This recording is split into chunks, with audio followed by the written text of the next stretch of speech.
अस्सलाम वालेकुम क्लास। तो आज हम करने वाले हैं लैब नंबर 9 और लैब नंबर 9 में जो हमारे पास टॉपिक है वो है क्यूज। ठीक है, क्यूज में हमने वही इंसर्शन और डिलीशन के एल्गोरिथम जो है इम्प्लीमेंट करने हैं, सर्कुलर क्यू में भी और फिर वही उसकी modified form double ended queue में। तो आइए स्टार्ट कर लेते हैं मजीद इंतज़ार किए बिना। तो हमारे पास क्यू में क्या है, थोड़ी बहुत थ्योरी बताऊंगा, ज़्यादा थ्योरी डेप्थ में नहीं जाऊंगा, जस्ट टू रिकॉल कि क्यूज क्या होते हैं और फिर हम डायरेक्ट कोडिंग पर चले। ठीक है, तो क्यूज क्या है? क्यूज एक लीनियर डेटा स्ट्रक्चर है, ठीक है, जस्ट लाइक स्टैक। लेकिन इसमें बुनियादी फर्क क्या है कि स्टैक में आप हमेशा इंसर्शन एक ही एंड से करते थे, वो कहलाता था टॉप ऑफ द स्टैक। ठीक है, यानी वहाँ पे एक ही मार्कर या पॉइंटर होता था जिसका आपको ध्यान रखना पड़ता था, उसका नाम था टॉप, और वहीं से इंसर्शन होती थी और वहीं से डिलीशन होती थी। और स्टैक कहलाता था आपका last in first out kind type of data structure. Queue इसके बरक्स कहलाता है first in first out type of data structure, यानी first come first serve basis जो होता है कि पहले वाला पहले और सर्व होगा और बाद वाला बाद। तो क्यू में इंसर्शन और डिलीशन के लिए दो डिफरेंट एंड डेडिकेटेड है। ठीक है, हमेशा इंसर्शन जो होती है वो बैक साइड से ऑफ क्यू या रेयर एंड से होती है, और हमेशा डिलीशन ऑफ फ्रॉम क्यू जो है जिस एंड से होती है उसे कहा जाता है फ्रंट ऑफ द क्यू। बिल्कुल वैसे ही जैसे एक रियल क्यू की बात की जाए तो फिर वो बैंक पे लगी हो चाहे कहीं रजिस्ट्रेशन पे लगी हो, तो वहाँ पे आपने देखा है कि जब भी क्यू के अंदर कोई नया बंदा आता है तो बैक साइड से आता है। ठीक है, तो बैक एंड जिसे कहा जाता है या रेयर एंड कहा जाता है, और जब क्यू में उसका काम हो जाता है तो क्यू से चला जाता है। तो कहाँ से निकलता है क्यू से? जब इसका काम हो जाता है तो वो फ्रंट से निकल के जाता है।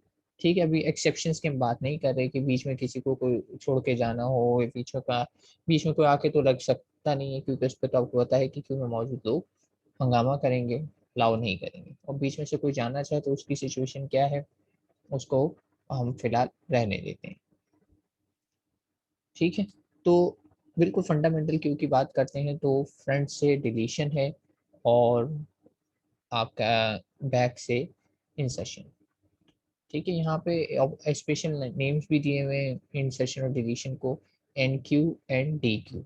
इंसर्शन को एन क्यू कहा गया है और डिलीशन को डी क्यू कहा गया। मैं ये वर्ड्स इसलिए यूज़ नहीं कर रहा क्योंकि डी क्यू एक और डेटा स्ट्रक्चर भी है, तो आप कंफ्यूज ना हो तो हम इंसर्शन और डिलीशन का वर्ड ही यूज़ करेंगे। तो ये सिंपल सा इसका कहना चाहिए कि ब्लॉक डायग्राम है, और इसमें आप देख सकते हैं कि ये एक टाइप ऑफ एरे है, लेकिन यहाँ पर आपको बताया गया कि इंसर्शन डिसेंट से हो सकते हैं और सेंट को नाम दिया हुआ है रेयर, या वहाँ पे एक पॉइंट मार्कर है जिसे रेयर कहा जा रहा है जो उसका ट्रैक रख रहा है कि इंसर्शन कहाँ से हो। और डिलीशन के लिए जो है एक और हमारे पास मार्कर है जो ध्यान रख रहा है कि डिलीशन कहाँ से होगी, फ्रंट से हो। तो बेसिक ऑपरेशन वही है, इंसर्शन एंड डिलीशन। टाइप्स में हमारे पास सिंपल या लीनियर क्यू है, जो हमने डिस्कस की थी थ्योरी में, और अब ये फिगर आउट किया था कि ये सही काम नहीं करती इसमें, यानी कि अगर मैं इसको शिफ्टिंग से इम्प्लीमेंट करूँ तो शिफ्टिंग में बहुत सारा डेटा शिफ्ट करना पड़ जाएगा जब भी एलिमेंट डिलीट होगा। तो मैंने क्यू में डेटा को शिफ्ट नहीं किया था बल्कि अपने मार्कर्स को फ्रंट और रेयर को इंक्रीमेंट कर दिया था। उस केस में क्या हुआ था, इवेंचुअली एक कंडीशन ऐसी आ गई थी, ये क्यों आ जाती है, तो कि आपकी क्यू एम्प्टी भी होती है तब भी डेटा इंसर्ट नहीं होता, क्योंकि उस एल्गोरिथम के तहत लीनियर फैशन में जब चेक कर रहे थे वो कहता है कि आपकी क्यू फुल हो गई। तो उसमें एक मसला था।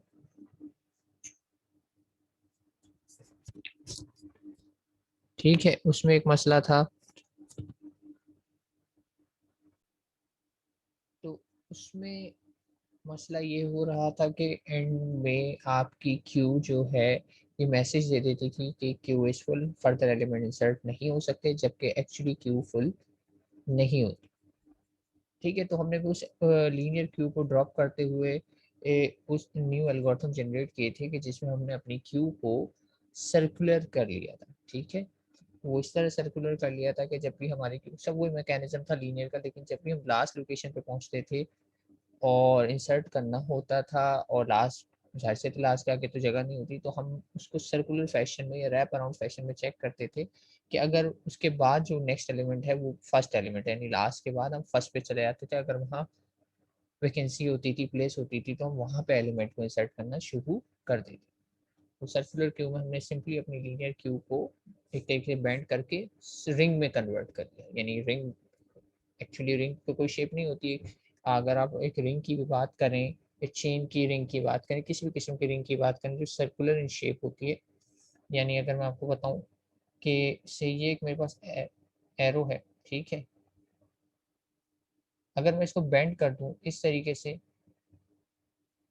तो ये अब एक रिंग बन जाता है, समझ रहे हैं? तो यही काम मैंने क्यू के साथ किया। ये जो ऊपर वाला एरो है ये लीनियर इन नेचर है और नीचे वाला जो है वो सर्कुलर इन नेचर है। तो बिल्कुल इसी तरह लीनियर क्यू को मैंने एंड टू एंड बेंड कर दिया, तो ये एक सर्कुलर क्यू है। तो हमें सर्कुलर क्यू से रिलेटेड एल्गोरिथम देखने, प्रायोरिटी क्यू अभी हमारे पास यहाँ पे फिलहाल नहीं है टॉपिक में, लेकिन आगे चल के एक जगह आएगा, तो हम प्रायोरिटी क्यू को छोड़ देते हैं और डबल एंडेड क्यू हम यहाँ पे इम्प्लीमेंट करेंगे, जो कि थोड़ी बहुत सी मॉडिफाइड फॉर्म है आपकी सर्कुलर क्यू की। तो पहले हम कर लेते हैं सर्कुलर क्यू का कोड और चलते हैं उसके एल्गोरिथम्स पे। ठीक है, लीनियर क्यू हो गई, लीनियर क्यू का आपको बता दिया, सर्कुलर क्यू का भी बता दिया और सब, और इवेंचुअली आ गए हम सर्कुलर क्यू की इम्प्लीमेंटेशन। तो इस तरीके से ये इसकी विजुअलाइजेशन है कि सर्कुलर इन नेचर है और इस तरीके से मैं डेटा इसमें इंसर्ट करता चला जाता हूँ। साइज फिक्स होता है सर्कुलर क्यू का, क्योंकि अभी हम एरे बेस्ड सोल्यूशन पर हैं। तो ये आपका इसका एल्गोरिथम है इंसर्शन का। ठीक है, इसमें एक सर्कुलर क्यू जो कि एक लीनियर एरे है वो चाहिए होता है आपको, और एक क्या चीज चाहिए होता है, element need to be inserted.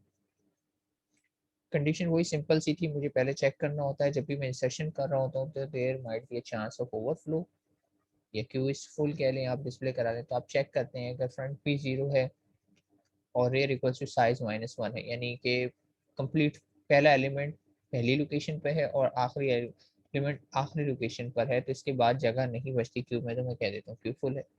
या फिर एक और कंडीशन इसमें मेरे पास आ जाती है, फ्रंट इक्वल्स टू रेयर +1, तब भी मैं कहता हूँ कि क्यू फुल है। अदर देन डैट मुझे क्यू में डेटा इंसर्ट करना है, तो इंसर्शन के लिए मुझे रेयर की लोकेशन फाइंड आउट करनी होती है। तो एक स्पेशल केस ये आ जाता है कि मैं चेक करता हूँ कि अगर फ्रंट ही -1 है, फ्रंट -1 इंडिकेट करता है कि क्यू एम्प्टी है। अगर क्यू एम्प्टी है तो रेयर क्यू में पॉइंट ही नहीं कर रहा होगा, तो उस सूरत में फ्रंट की वैल्यू और रेयर की वैल्यू दोनों को सेट करना पड़ता है, और दोनों को मैं कर देता हूँ 0, क्योंकि एक एलिमेंट ही इंसर्ट करने वाला हूँ, तो किस लोकेशन पे इंसर्ट होगा, सबसे पहली लोकेशन पे। अगर मेरा रेयर लास्ट लोकेशन पे मौजूद है तो मैं उसमें उसको 0 लोकेशन पे ले आता हूँ। कीप इन माइंड मैं चेक कर चुका हूँ ओवरफ्लो नहीं है, तो ओवरफ्लो नहीं है तो इसका अंदर 0 वाली लोकेशन खाली होगी, तो मैं आखिरी लोकेशन पे हूँ, तो मैं इसे इंक्रीमेंट करके तो नहीं ला रहा, डायरेक्टली 0 कर। और इसके अलावा कुछ भी होगा मैं रेयर में सिंपली +1 कर दूंगा। तो ए पार्ट से मेरे पास रेयर की अपडेटेड लोकेशन आ जाएगी, और उस अपडेटेड लोकेशन पे फाइनली बी पार्ट जो है आप देख रहे हैं एल्स का, उसमें मैं डेटा को इंसर्ट कर दूंगा। ठीक हो गया। तो ये सिंपल सा एल्गोरिथम है इंसर्शन का, ये इंप्लीमेंट करना, और डिलीशन का भी ऐसा ही है। थोड़ा सा एक्सप्लेन कर देता हूँ, उसके बाद हम इम्प्लीमेंटेशन पे चलते हैं। डिलीशन का इनपुट देखा जाए तो सिर्फ और सिर्फ एक सर्कुलर क्यू है, ठीक है, और रिटर्न होगा डेटा। इसमें जाहिर सी बात है जब भी डिलीशन कर रहे होता हूँ तो there might be chance of underflow, ठीक है। तो मैं चेक कर लेता हूँ सबसे पहले कि क्यू एम्प्टी तो नहीं, और एम्प्टी के लिए भी थोड़ी देर पहले बताया कंडीशन क्या है, अगर फ्रंट की वैल्यू -1 है तो मैं कहूँगा क्यू एम्प्टी है, और अगर एम्प्टी नहीं है तो क्यू की फ्रंट वाली लोकेशन से मैं डेटा निकाल लूँ। तो यहाँ पे मैंने डेटा में कॉपी कर ली फ्रंट से, जो भी था वो आ गया। अब उसके बाद मुझे अपडेट करनी है फ्रंट की वैल्यू, ठीक है, अपडेट करनी है मुझे फ्रंट की वैल्यू। तो मुझे अब देखना है कि कौन सा केस एग्जिस्ट करता है। स्पेशल केस वही हो सकता है कि हो सकता है क्यू में एक ही डेटा एलिमेंट था, क्यू में एक ही एलिमेंट था, और अगर मैं उसको निकाल लेता हूँ तो क्यू हो जाएगी एम्प्टी। अगर क्यू एम्प्टी हो जाती है तो उस केस में मुझे फ्रंट तो -1 करना ही करना है, लेकिन रेयर भी -1 करना पड़ेगा क्योंकि कोई एलिमेंट ही नहीं है, तो दोनों को -1 करना पड़ता है। ये स्पेशल केस है। अदर देन दैट अगर फ्रंट की वैल्यू साइज -1 थी तो वही मुझे आगे बढ़ा के क्या कर देनी है, 0 इंक्रीमेंट ही होगी। दोनों केसेस में इंक्रीमेंट होगी, रेयर भी इंक्रीमेंट होगा और फ्रंट भी इंक्रीमेंट होगा, यानी डायरेक्शन मेरी है क्लॉकवाइज। ठीक है, अगर सर्कुलर क्यू को देखें तो क्लॉकवाइज फैशन में ही मुझे फ्रंट को बढ़ाना है और रेयर को भी उसी फैशन में बढ़ाना है। ठीक है, इससे यही फायदा हो रहा था कि हमें जो है शिफ्टिंग नहीं करनी पड़े, और कुछ नहीं होता तो मैं फ्रंट में इंक्रीमेंट कर दूंगा और रिटर्न करा दूंगा डेटा। तो क्यू के एल्गोरिथम फील्ड बहुत सिंपल से हैं, तो इनकी इम्प्लीमेंटेशन भी इतनी मुश्किल नहीं होगी। तो हम मजीद वेट किए बिना इसको जो है इम्प्लीमेंट करना स्टार्ट कर लेते हैं। इम्प्लीमेंटेशन बिल्कुल वैसे ही होगी कि मैं एक सेपरेट फाइल बनाऊंगा क्यू के लिए। सही है, इसमें गालबन कोड वगैरह कहीं गिवन नहीं होंगे, कोई सैंपल कोड नहीं गिवन। ठीक है, इसलिए गिवन नहीं है क्योंकि अब उस सैंपल कोड से आप फेमिलियर हो चुके हैं। तो हम सैंपल कोड जो है यहाँ लिख लेता हूँ रेफरेंस के लिए, और ये आ जाते हैं हम अपने एडिटर पे। ठीक है, कोड एडिटर पे आ गए हैं। कोड एडिटर पे मैं एक न्यू फोल्डर क्रिएट कर देता हूँ lab9 का। ठीक है, lab9 में मैं एक सेलेक्ट करके न्यू फाइल क्रिएट कर लेता हूँ और इसका नाम है QE, और इसको मैं नाम दे दूंगा कोई बात .h, Q.h। और मैं इसको .h नाम क्यों दे रहा हूँ, क्योंकि मैं सेपरेट फाइल में अपना कोड बनाऊंगा बिल्कुल वैसे जैसे लास्ट में बनाता हूँ। जैसे ये 7 है, स्टैक .h मैंने बनाई थी, Q.h। टेस्ट.h मुझे यहाँ पे भी बनानी है, मैं टाइम वेस्ट नहीं करता, मैं स्टैक वाली ही जो टेस्ट.c थी फाइल उसको कॉपी कर लेता हूँ और यहाँ पे आके कर देता हूँ उसे पेस्ट, और फिर इसको कर लेंगे हम थोड़ा बहुत मॉडिफाई। ठीक है, पहले तो इस टेस्ट वाली फाइल पे नहीं जाते, हम जाते हैं अपनी क्यू वाली फाइल पे और इसमें करते हैं algorithm implement step by step. तो ये मेरे पास लेफ्ट पे मेरे पास एल्गोरिथम मौजूद है मेरा, और राइट पे मेरे पास मौजूद है एडिटर। थोड़ा सा जूम कर देता हूँ आप लोगों के अंडरस्टैंडिंग के लिए कि देखें मैं कन्वर्ट कैसे करूँ। तो ये है हमारा एल्गोरिथम इंसर्शन का, और थोड़ा जूम कर सकते हैं तो और जूम कर लेते हैं। ठीक है, इट्स बेटर। ठीक है, ये एल्गोरिथम आ गया और ये एडिटर आ गया। एडिटर में भी थोड़ा सा मैं जूम कर देता हूँ। ठीक है, एडिटर भी थोड़ा जूम हो गया। तो मुझे यहाँ पे क्यू बनानी है, तो क्यू के लिए सबसे पहले मुझे वही वाली बात है, क्या चाहिए, एक स्ट्रक्ट चाहिए, और मैं साथ ही साथ टाइप डेफ भी कर देता हूँ। बटन प्रेस हो गया मुझसे, टाइप डेफ। ठीक है, स्ट्रक्ट, और स्ट्रक्ट का नाम कुछ भी ले सकता हूँ, स्मॉल में क्यों ले रहा हूँ, क्यू यू ई। ठीक है, क्यू आ गया, और उसके बाद इसके अंदर मुझे एक एरे चाहिए। क्यू फिलहाल मैं इंटीजर का बना रहा हूँ, तो इंटीजर एरे, या इसको मैं क्यू नाम दे दूँ। ठीक है, क्यू नाम दे देता हूँ, और इसका साइज में रख लेता हूँ साइज, और इस साइज को मैं ऊपर डिफाइन कर लेता हूँ ताकि मैं इसे बाद में चाहूँ तो इजीली चेंज कर सकूँ। डिफाइन साइज, और फिलहाल इसको हम कर देते हैं 10। तो क्यू के अंदर साइज क्यू आ गया, और इसके अंदर दो पॉइंटर होते हैं, एक पॉइंटर होता है फ्रंट, ठीक है, और एक पॉइंटर होता है रियर। मैं एक ही लाइन में भी लिख सकता हूँ। ठीक है, मैं चाहूँ तो इनको सेपरेट लाइन में भी लिख सकता हूँ, और ये दोनों पॉइंटर्स हैं, दोनों में इंडेक्सेस आएंगी, तो मैंने इसको इस तरीके से लिख लिया। तो ये मेरी क्यू बन गई, लेकिन मैंने कंप्लीट नहीं किया, और इसको मैंने क्यू यू ई यू ई ये नाम दिया। ठीक है, और चूंकि एक सर्कुलर क्यू है तो मैं इसको सी क्यू नाम दे देता हूँ। कैप्स में, यानी मैंने इसको टाइप कास्ट कर लिया। ठीक है, तो अब मुझे, मैं चाहूँ तो हर जगह स्ट्रक्ट क्यू ना लिखूँ और सिंपली क्या लिख दूँ, सी क्यू लिख दूँ। ठीक है, एक ही बात।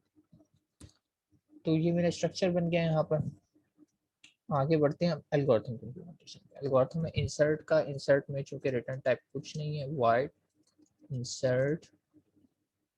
अच्छा, इंसर्ट का नाम तो मैं फंक्शन को दे सकता हूँ, और आपको पता है डिलीट में इशू आता है। तो मैंने स्टैक में क्या नेमिंग कन्वेंशन यूज की थी, डिलीटिंग या डिलीट स्टैक, ये देख लेता हूँ जस्ट क्विक लुक।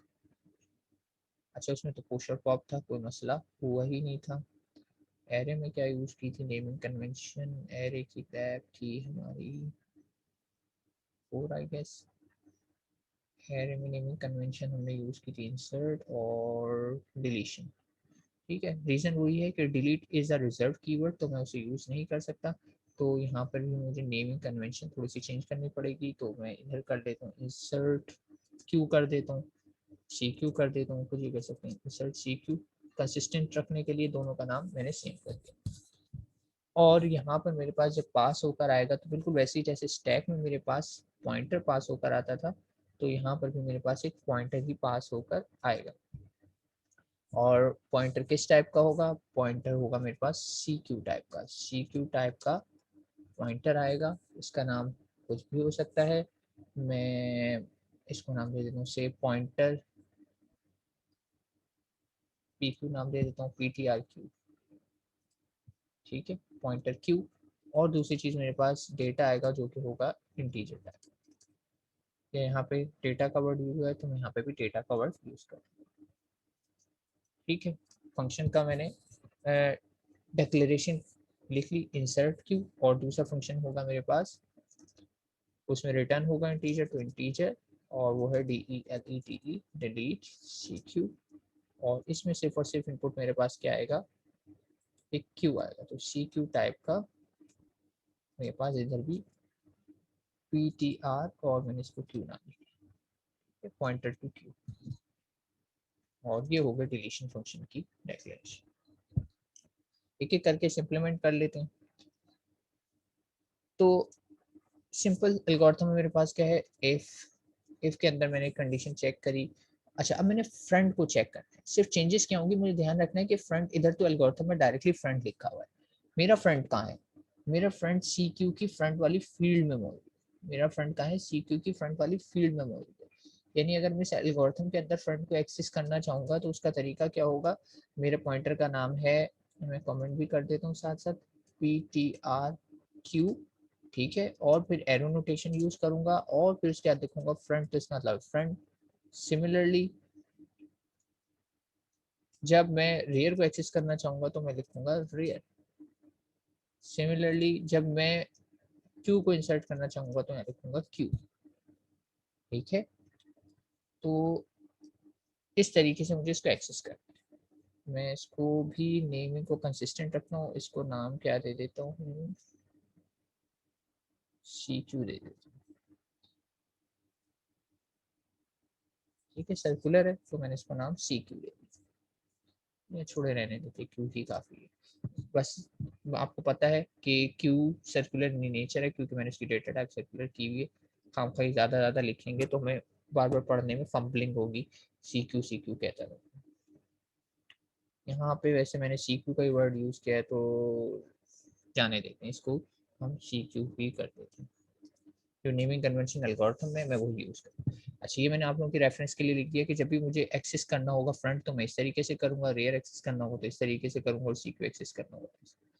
तो सबसे पहले मुझे यहाँ पे करना है फ्रंट को एक्सेस, तो मैं लिखूंगा PTRQ। जैसे ही मैंने रो लिखना है, इसने मुझे बता देना है कि क्या क्या ऑप्शन है, और मुझे फ्रंट को एक्सेस करना है, तो ये आ गया फ्रंट। ठीक है, कहना अगर फ्रंट आपका 0 हो और साथ साथ एंड ऑपरेटर वैसे ही लिखा हुआ है, और फिर रेयर की बात की जा रही है, तो रेयर क्या है मेरे पास, वैसे ही एक्सेस होगा PTRQ रेयर। और ये किसके इक्विवेलेंट हो, इक्वल्स टू साइज -1, यानी लास्ट इंडेक्स। ये कंडीशन हो या और लगा हुआ बीच में, तो या ये कंडीशन हो, अच्छा और ये वाला नहीं होता, और ऑपरेटर हमारे पास सी लैंग्वेज में ये होता है, पाइथन में आप सिंपली और लिखते हैं, या front equals to rear plus one, दूसरी कंडीशन ये front equals to rear plus one. दूसरी कंडीशन सिंपली क्या है कि मैं यूं लिख लेता हूँ उसको ग्राफिक में, अच्छा फ्रंट है तो फिर से P T R Q front, और ये किसके इक्विवेलेंट हो, रियर प्लस वन, फिर से रियर एक्सेस करना है तो P T R Q rear. तो आप सिर्फ देखें इसमें कंफ्यूजन वाली बात नहीं है, सिर्फ मैं नेमिंग कन्वेंशन चेंज कर रहा हूँ। फ्रंट चूंकि मैंने स्ट्रक्चर की फॉर्म में बनाया है और उसका पॉइंटर पास होकर आया तो एक्सेस करने का तरीका ये। अब या तो मैं इस पूरी की पूरी कंडीशन को यहाँ से लेकर यहाँ तक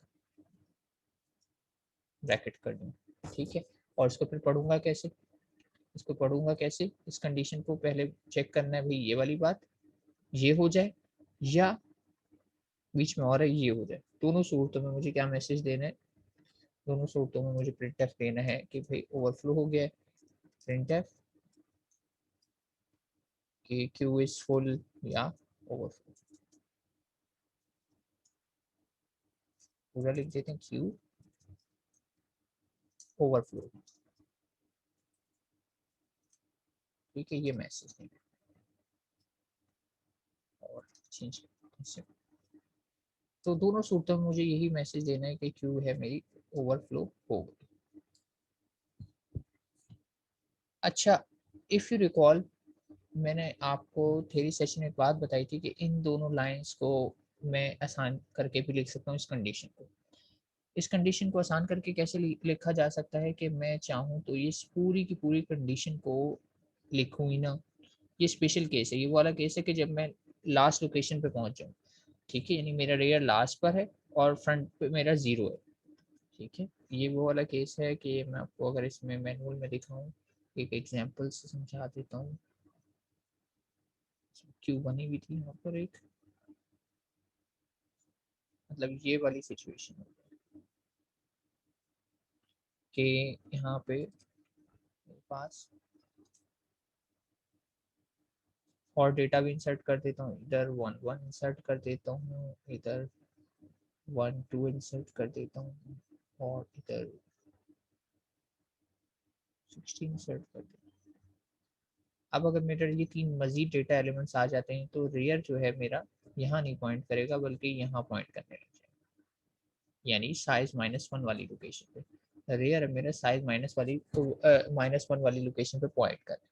तो आप क्लियरली देख सकते हैं कि rear is at size -1 and front is at 0, ठीक है, ऐसा ही rear is at size -1 and front is at 0।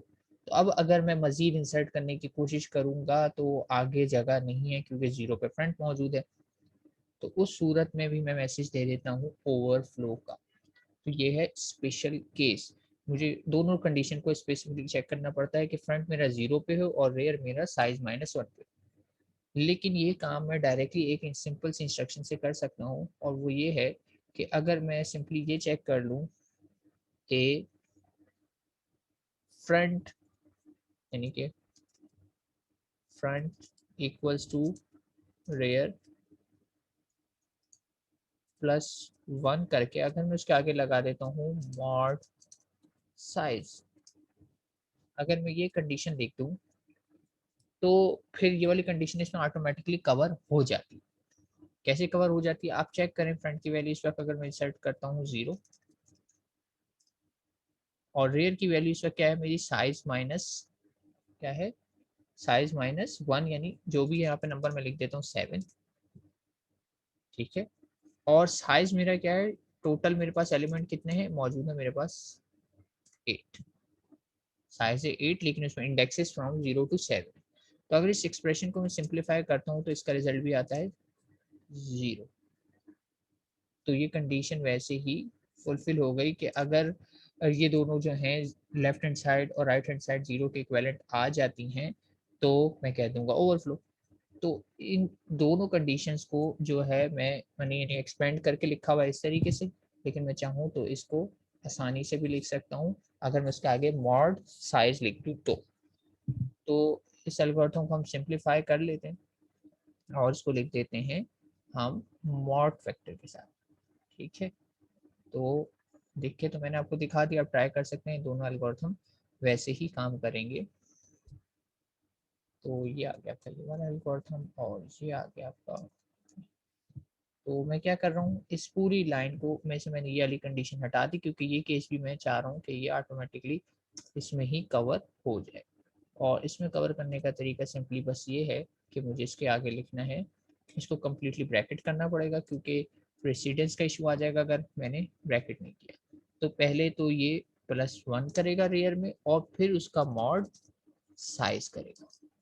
ठीक है, साइज ऊपर ऑलरेडी डिफाइंड है, तो मुझे ध्यान रखना है कि पहले इसमें +1 करना है, फिर मॉड साइज लेना। अगर मैंने ब्रैकेट्स यहाँ पे यूज नहीं किए, पैरेंथेसिस मैंने यहाँ पे यूज नहीं किए, तो आपको पता है precedence of mod is greater than plus, तो पहले 1 मॉड साइज हो जाएगा, फिर उसमें रेयर होगा। तो ये वाले पैरेंथेसिस जो हैं मत भूलिएगा। अच्छा, यहाँ पे पैरेंथेसिस हैं, ठीक है, बिल्कुल सही है, ये इसके साथ है पैरेंथेसिस, और फिर इसका साइज है, दैट्स इट। तो मैंने उस एक्सपेंडेड नोटेशन को सिंप्लीफाइड नोटेशन में कन्वर्ट कर दिया। और दोनों सूरतों में मुझे मैसेज यही देना था कि क्यू इज, आपकी क्यू जो है फुल है या ओवरफ्लो आ। ठीक है, ये हो गया मेरा ओवरफ्लो का केस। और इसके बाद मुझे करना है एल्स। अच्छा, अब मैं यहाँ पे चाहूँ तो इफ एल्स तरीके से भी काम कर सकता हूँ, या अगर ओवरफ्लो हो गया है, ठीक है, अगर ओवरफ्लो हो गया है, तो अगर मैं एल्स नहीं लिखना चाहता, ठीक है, अगर मैं एल्स नहीं लिखना चाहता तो मैं चाहूँ तो यहीं पे रिटर्न कर सकता हूँ और बात खत्म हो जाएगी, यानी आगे मेरा कोड एग्जीक्यूट ही नहीं होगा। ठीक है, ये चीज़ कहलाती है आपकी गार्ड क्लॉज। लेकिन हम सेशन क्या कर रहे हैं ना, इन सेशन में मुझे वैसे कुछ भी रिटर्न नहीं कराना, लेकिन इस प्रोग्राम को मैं दो तरीके से लिख सकता हूँ। या तो एक तरीका ये, चले पहले एल्स वाले तरीके से लिख के बता देता हूँ, फिर आपको गार्ड क्लॉज वाले तरीके से एल्स लिखना है। लेकिन अब एल्स में मेरे पास काफ़ी सारी लाइंस हैं, तो अब एल्स के अंदर मेरे पास एक स्पेशल केस मौजूद है, और इस स्पेशल केस में मुझे चेक करना है कि भाई फ्रेंड की वैल्यू, ठीक है, -1 तो नहीं, जो कि एम्प्टी को बताता है, तो वही PTR Q लिखा, और इसमें मैंने चेक कर लिया फ्रंट। अगर फ्रंट की वैल्यू इक्वल इक्वल है -1 के, यानी फ्रंट की वैल्यू क्या है -1, ये बता रही है कि क्यू एम्प्टी है, और क्यू एम्प्टी है, तो उस सूरत में मुझे फ्रंट और रियर दोनों की वैल्यू अपडेट करनी है। अब दोनों अपडेट करनी है तो फिर से वही बात, ब्रैकेट्स 2 लाइन आ जाएंगी मेरे पास, फ्रंट, फिर वही बात है कि मैं कैसे लिखूंगा, PTR Q फ्रंट, और इसको मुझे सेट कर देना है 0, तो ये इक्वल्स टू आ गया 0। सिमिलरली यही काम मुझे रेयर के लिए भी करना है, तो मैंने रेयर को भी कर दिया 0, फ्रंट और रेयर दोनों हो गए 0। तो ये तो हो गया फर्स्ट केस। अब फिर इसके अंदर वही वाली बात है, इफ के बाद एल्स भी है, तो यहाँ पे फिर मुझे लिखना पड़ेगा एल्स, और एल्स के अंदर आप देख रहे हैं मेरे पास कंडीशन लगी हुई है एल्स इफ, तो एल्स इफ कर लेते हैं, एल्स इफ,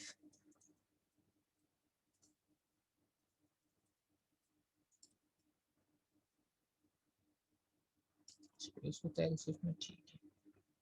और फिर उसके बाद फिर कंडीशन है, और इस कंडीशन में मैं चेक कर रहा हूँ कि अगर मेरी रेयर की वैल्यू लास्ट लोकेशन पे है, तो रेयर को इंक्रीमेंट करके कहाँ चले जाना चाहिए, 0 पे चले जाना चाहिए। यानी मैं इधर लिखूंगा फिर से वही वाले PTR Q, और इसमें चेक करूंगा रेयर, अगर इसकी वैल्यू है साइज -1, यानी लास्ट लोकेशन पर साइज पर डिफाइंड है -1, तो इस सूरत में मुझे क्या करना है, सिंपली रेयर को कर देना है, सिर्फ रेयर को करना है। अब मुझे फ्लट नहीं करना, सिर्फ वही स्पेशल केस था जिसमें क्यू एम्प्टी होती है, तो उधर मुझे दोनों को अपडेट करना पड़ा। इधर सिर्फ रेयर अपडेट होगा, क्योंकि इंसर्शन में हमेशा रेयर ही चेंज होता है, फ्रंट पे कोई इफेक्ट नहीं आता। ये हो गया। और एल्स मेरा लास्ट केस क्या है, एल्स मुझे करना है सिंपली रेयर +1, तो PTR Q रेयर, और इसमें इंक्रीमेंट करना है, तो मैं चाहूँ ऐसे भी कर सकता हूँ, प्लस प्लस लिख दूँ तो ptr रेयर प्लस प्लस, तो इससे क्या होगा कि ये इंक्रीमेंट हो जाएगा। लेकिन एक चीज़ ध्यान रखें कि मुझे इस पूरी टर्म में इंक्रीमेंट कराना है, तो मैं इसको ब्रैकेट कर दूँ तो ज़्यादा बेहतर रहेगा, वरना क्या होगा, ये भी एक ऑपरेटर है एरो नोटेशन, ठीक है, और ये प्लस प्लस भी ऑपरेटर है, तो इन दोनों में कॉन्फ्लिक्ट आ सकता है कि किसकी प्रेसिडेंस ज़्यादा। तो मैंने कहा कि भाई ptr रेयर पे जाएं और फिर प्लस प्लस कर दें। ये हो गए मेरे पास दूसरे एक्सप्रेशन, सेफ साइड मैंने इसको ब्रैकेट्स कर दिया। अगर ऐसे ना लिखता तो मुझे इसे एक्सपेंड करके लिखना पड़ता, ptr rear equals to ptr rear plus 1, ठीक है, ऐसे भी मैं इसमें कर सकता, यानी मुझे इसको क्या करना पड़ता, एक्सपेंडेड फॉर्म में अगर लिखना होता ptr rear equals to ptr queue rear और सिंपली प्लस 1, ये करता अगर मैं इसको एक्सपेंडेड फॉर्म में, ठीक है। तो ये दो रेयर की वैल्यू अपडेट हो गई, और अपडेट होने के बाद एल्स वाले में ही मुझे क्या करना है, रिटर्न कराना है आपके, रिटर्न नहीं कराना बल्कि डेटा को सेट करना है। डेटा को सेट क्या करना है, मैंने लिखना है सर्कुलर क्यू को एक्सेस करना है ptr क्यू, और इसके अंदर मेरे पास मौजूद है सी क्यू के अंदर मुझे रेयर वाली लोकेशन पे, तो फिर रेयर की लोकेशन कैसे एक्सेस हो गई, रेयर की लोकेशन आ गई रेयर, ये लोकेशन पे क्या इंसर्ट कर देना है, डेटा इंसर्ट कर देना है, जो डेटा मेरे पास एज पैरामीटर आया था, ये इस डेटा को मैंने इसमें कॉपी कर देना है। लेकिन इफ यू रिकॉल मैंने आपको बताया था कि इन दोनों लाइंस को भी मैं चाहूँ तो मर्ज कर सकता हूँ, तो इन दोनों लाइंस को भी मैं चाहूँ तो मर्ज कर सकता हूँ। इन दोनों लाइन को मैं मर्ज कैसे कर सकता हूँ कि ये वाला वही वाली बात कि स्पेशल केस ये लास्ट वाली लोकेशन ऑफ का है, तो इसको मैं इसमें मर्ज कर सकता हूँ अगर मैं इसको कर दूँ मॉड साइज, तो मैं इसको भी क्या कर देता हूँ, मॉड साइज कर देता हूँ, तो मुझे फिर ये वाली लाइन लिखने की ज़रूरत नहीं है, यानी यहाँ से ये दो कंडीशन होती है, ये स्पेशल केस है या फिर ये वाला केस है, और इसमें क्या है, सिंपली मुझे क्या कर देना है, मॉड साइज कर दूंगा, तो ऑटोमेटिकली क्या होगा, लास्ट लोकेशन वाला केस वैसे ही कवर हो जाएगा जैसे यहाँ पे कवर हुआ। तो ये एल्गोरिथम मैंने सिंप्लीफाइड वर्जन यहाँ पे आपको लिख के बता। अच्छा, यहाँ पे भी थोड़ी देर पहले मैंने आपको कहा कि ये मैं इफ एल्स लिख तो रहा हूँ, लेकिन बहुत ज़्यादा लेवल ऑफ नेस्टिंग हो गई, एल्स इधर भी आया हुआ है, फिर एल्स इफ एल्स के अंदर इफ आया हुआ है, फिर एल्स आया हुआ है, तो अक्सर ये अगर मैं इस तरह करता रहूँ तो मेरा कोड जो है ना कुछ इस तरह से ना इस डायरेक्शन में लैडर केस में आगे बढ़ता रहेगा, यानी इस तरीके से आगे आगे आगे आगे जाता रहेगा। मैं चाह रहा हूँ कि मेरा कोड इस तरीके से ना हो, बल्कि वो इसी लाइन में इस तरीके से चलता रहे और वेल ऑर्गेनाइज सा लगे, क्लीन लगे। तो क्लीन कोड में आपके पास और तरीका ये है कि आप गार्ड जब भी फंक्शंस बनाते हैं, फंक्शन से रिटर्न होके जाने वाला है, तो आप उसमें गार्ड क्लॉज यूज कर सकते हैं। गार्ड क्लॉज ये होता है कि आप फंक्शन में इफ एल्स ना करें, बल्कि इफ में अगर काम हो गया तो वहीं से रिटर्न कर जाएं, बाकी एल्स वगैरह ना। अगर वहाँ पे काम नहीं होगा तो ऑटोमेटिकली डेफिनेटली आप आगे नहीं जाएंगे, फिर वहाँ जाके काम हो जाएगा। तो इस प्रोग्राम को मैं थोड़ा सा री राइट कर देता हूँ इस फंक्शन को आप लोगों के लिए यूजिंग गार्ड क्लॉज, और गार्ड क्लॉज में करूँगा तो कैसे होगा, सिंपली मुझे यहाँ पे रिटर्न कराना है, यानी इफ अगर ये कंडीशन ये हो जाए तो मैं यहाँ पे क्या करना चाह रहा हूँ, रिटर्न। रिटर्न क्या करता है, फंक्शन को इमीडिएटली एंड कर देता और नीचे। लेकिन चूंकि अब ये दो लाइंस हो गई हैं तो इसको करना पड़ेगा ब्रैकेट, और उसके बाद मैं चाहूँ तो ये एल्स स्टेटमेंट यहाँ से हटा सकता हूँ, क्योंकि ये एग्जीक्यूट नहीं होगा। और अभी आप देखें मैं जैसे ही सेव करूंगा ऑटोमेटिकली पीछे आ जाएंगे, ठीक है। इट्स मच बेटर, सब एक लाइन में नजर आ रहा है। ये तो मेरी मजबूरी है, अगर मैं यहाँ पर रिटर्न करना चाह रहा हूँ तो दो स्टेटमेंट बन जाएंगे प्रिंट एफ के साथ, तो दैट्स वाई यहाँ पे मुझे ब्रैकेट्स यूज करना। और अगर ऐसा नहीं होता, यानी ओवरफ्लो नहीं आता, तो फिर मैं ये कंडीशन चेक करूंगा। यहाँ पे भी ब्रैकेट्स मेरी मजबूरी है, क्योंकि दो स्टेटमेंट्स आ गए, लगाना पड़ा, नहीं एक ही होता तो मैं और क्लीन लिख सकता था। खैर डजेंट मैटर, इफ हो या एल्स हो दोनों में अपडेट होगी रेयर की वैल्यू, और रेयर की वैल्यू अपडेट हो जाएगी तो उस पोजीशन पे मैं क्या कर दूंगा, डेटा को इंसर्ट कर दूंगा जो मुझे एस पैरामीटर मिला है, ठीक है। तो ये मेरा इंसर्शन का एल्गोरिथम हो गया, एक और तरीके से क्लीन वे में मैंने लिख लिया। ठीक है। तो यहाँ पे ये जो मैंने रिटर्न करा है, इमीडिएट रिटर्न जो है ये कहलाते हैं गार्ड क्लॉज। और इधर मुझे दोबारा से रिटर्न लिखने की जरूरत नहीं, क्योंकि ये फंक्शन ये करे या ये करे, उसके बाद इवेंचुअली ये लाइन दोनों सूरतों में करनी, और इसके बाद फंक्शन तो वैसे ही एंड हो गया, तो ऑटोमेटिकली ही रिटर्न हो जाएगा। ठीक हो गया। तो ये मेरा हो गया इंसर्शन का। सिमिलरली मुझे अब डिलीशन का फंक्शन इंप्लीमेंट करना है, तो मैं डिलीशन का भी इंप्लीमेंट कर लेता हूँ। और अब डिलीशन में मैं डायरेक्टली क्लीन फॉर्मेट इंप्लीमेंट करूंगा, यानी जो शॉर्ट हैंड मैं कर रहा हूँ यहाँ पे करके बताया आपको, लिख के वहाँ पे डायरेक्टली ही कर दूँ। तो ये आ गया। अच्छा, यही सेम जो मैंने यहाँ पे नेमिंग कन्वेंशन बताई थी आपको, पीटीआर करके एक्सेस करेंगे, यहाँ पे भी ऐसे। तो डिलीशन का एल्गोरिथम आपके सामने रख देता हूँ कंपैरिजन के लिए।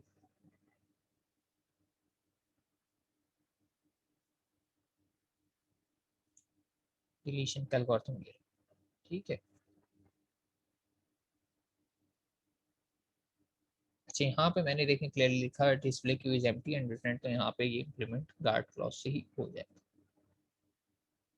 तो डिलीशन के एल्गोरिथम में सबसे पहला काम चेक करना होता है मुझे अंडरफ्लो। तो इफ वही बात है कि मुझे चेक करना है फ्रंट पीटीआर क्यू, और इसके फ्रंट को चेक कर लेता हूँ। अगर ये -1 है तो मुझे पता है कि ये आपका जो है अंडरफ्लो आ गया, अंडरफ्लो आ गया है।